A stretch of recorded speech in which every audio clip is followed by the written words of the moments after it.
Բժիշկ Մատինյան, ասացեք, խնդրեմ, տարիքի հետ կապված տեսողության խնդիրներ ի հայտ են գալիս, բնականon գործընթաց է դա եւ ինչ խնդիրների մասին է խոսքը, եթե այդպիսիք կան։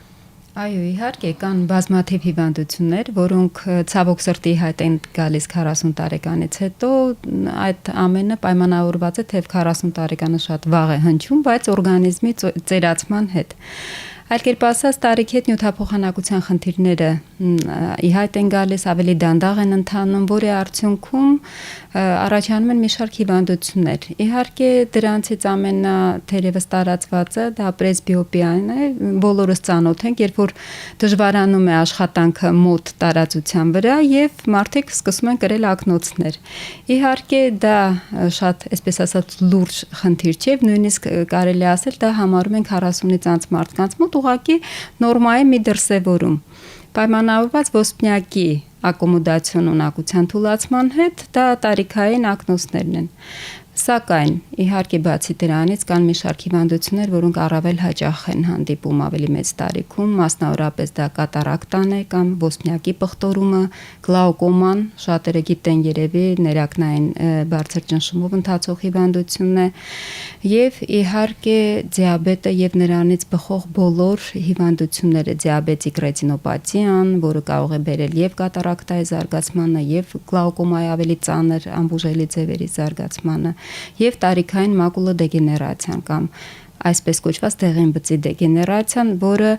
ուղղակի շատ ծանրացնում է հատկապես կարդացող մարդկանց վիճակը, բավականին աղավաղվում է տեսողությունը եւ դժվարացնում հենց կենտրոնական տեսողությունը, գունազգացողությունը, գույների ընկալումը, դա լուրջ խնդիր է, հատկապես այն երկրներում, որոնք ավելի զարգացած են, այսպես ասենք։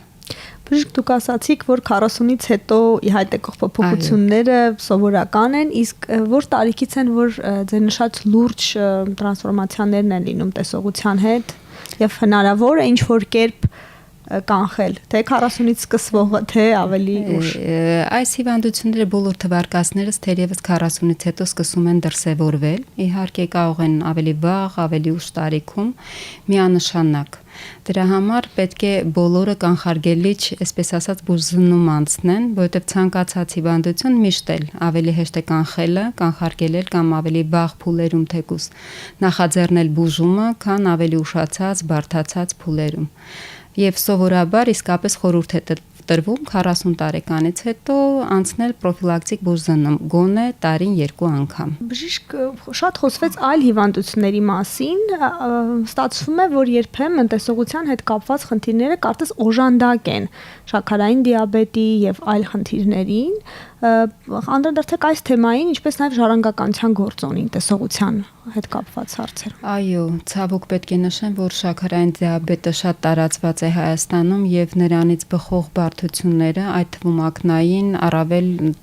ծանրացնող տեսակն են, այն առումով, որ մարդիկ զրկվելով տեսողությունից իհարկե շատ դժվար են համակերպվում միջավայրին հարմարվում։ Բնականաբար, ինչպես նշեց Տիկին Եղիազարյանը, այդ ծրագիրը, որ իրականացնում ենք նաև դիաբետիկ ռետինոպաթիայի վաղաժամ հայտնաբերման կանխարգելման համար, տեղի ակնաբուժների, շրջանների ակնաբուժների միջոցով հսկայական դերակատարում ունի։ Ինչ առումով, որ վաղ փուլերում հնարավոր է հայտնաբերել, կարելի է լազերային կանխարգելիչ միջամտություն անել եւ բավականին համենայն դեպս գոնե ուշացնել բարդությունների ծագումը։ Իհարկե միանշանակ պետք է հիմնական հիվանդության բուժմանը եւս հսկայական տեղ հատկացնել, սակայն այո, դիաբետիկ կուրությունը սարսափելի է եւ դա շատ երիտասարդ վաղ տարիքում կարող է բերել հաշմանդամության առաջացման։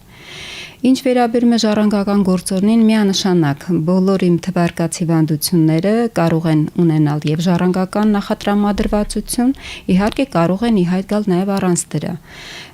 Եվ այն մարդիկ, օրինակ, որոնք տեղյակ են, որ իրենց ազգականները, բարեկամները ունեցել են այս կամ այն հիվանդությունը ժառանգական, գլաուկոմա, ասենք կատարակտա, դիաբետ, անկեղծ ասեմ, շատ ավելի ուշադիր են, զգոն են եւ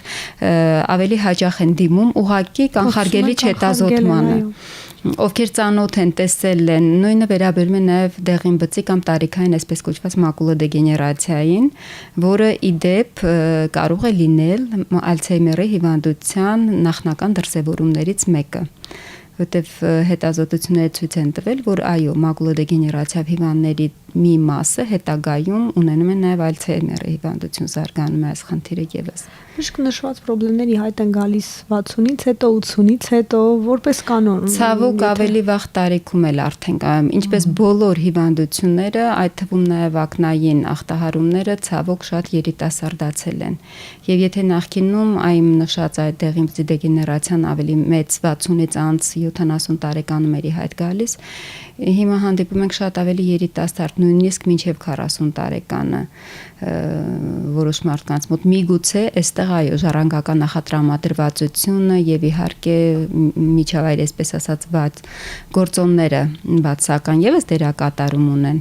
բայց ցավոք սրտի բոլոր այս հիվանդությունները շատ երիտասարդացել են։ Եվ բժիշկ մի վերջին հարց, հնարավոր է արդյոք հիմնական հիվանդությունները հսկողության տակ պահելով կամ կենսակերպի փոփոխությամբ, սննդակարգով, ինչ որ եղանակով կանխարգելել կամ խնդրի բարդության աստիճանը նվազեցնել, որպեսզի եթե անգամ պիտի մարդը կուրության հասնի, այսինքն չհասնի այդ փուլին, այո։ Իհարկե միանշանակ։ Նախ առաջին ամենակարևոր պայմանը, ինչպես նշեցինք, վաղաժամ ստուգումներն են, ախտորոշումը եւ հիվանդության հայտնաբերումը վաղ փուլերում։ Շատ հիվանդություններ, այդ թվում եւ շաքարային դիաբետը, բոլորս գիտենք, որ նա նաեւ սխալ կենսակերպի կարելի ասել հիվանդություն է։ Իհարկե ճիշտ սննդակարգը, ամենակարևորը ֆիզիկական ակտիվությունը։ Մարդը արարածը կարծես հեռացել է բնությունից, հիմա հատկապես եւ մենք բոլորս գեր ծանրաբեռնում ենք նաեւ մեր տեսողությունը սմարթֆոններով, բջջային հեռուստացույցով, հեռախոսներով եւ այլն, որը իհարկե ավելի նպաստում է խնդիրների առաջացմանը։ Եվ ամենակարևորը իհարկե ֆիզիկական ակտիվություն, ճիշտ սննդակարգ, ճիշտ քուն, առողջ քունը, որովհետև իհարկե տարիքի հետ գիտենք, շատերի մոտ կա նաև անքնության փաստը, պետք է դա եւս կարգավորել, դրա համար ամեն ինչ պետք է անել, թեկուզ երեկոյան այս զբոսանքները քայլելը, հատկապես անքնությամբ տառապող տարեցներին շատ ցուցված են, որովհետև պարզվել է, որ նրանք էլ նպաստում են քնի կարգավորմանը։ Եվ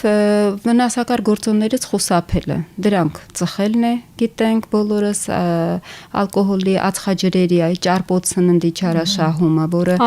աղին, սահմանափակումը, այսինքն բոլոր այդ վնասակար գործոններից խուսափելը, հա, սպիտակ երեքթր խնդիրներ են առաջացնում, հիպերտոնիայի պատճառ կարող են լինել, գիտենք հիպերխոլեստերինային զարկերակների փոփոխությունների առաջացնում, իսկ այս բոլորը բերում են հենց իմ թվարկած հիվանդությունների զարգացմանը եւ խորացմանը։ Միանշանակ առողջ ապրելակերպը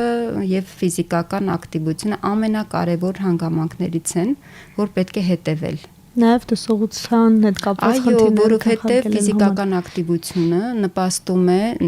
ինչպես մարմնի մեր ամբողջ անոթների արյան շրջանառության լավացմանը, այդ թվում նաև գլխուղեղի արյան շրջանառության լավացման, իսկ աչքը, տեսողական, լսողական օրգանները, մեր բոլոր ուղեղը սնվում են հենց այդ անոթներով։ Բնականաբար, որքան սնուցումը լավ լինի, այնքան խնդիրներ ավելի ուշ կառաջանան։ Արդյոք դա նշանակում է բոլորս պատասխանատու ենք մեր առողջության համար եւ ունենք մեր աշխատանքի բաժին, որ պետք է անենք, բացի բժիշկներից եւ այլ կազմակերպություններից։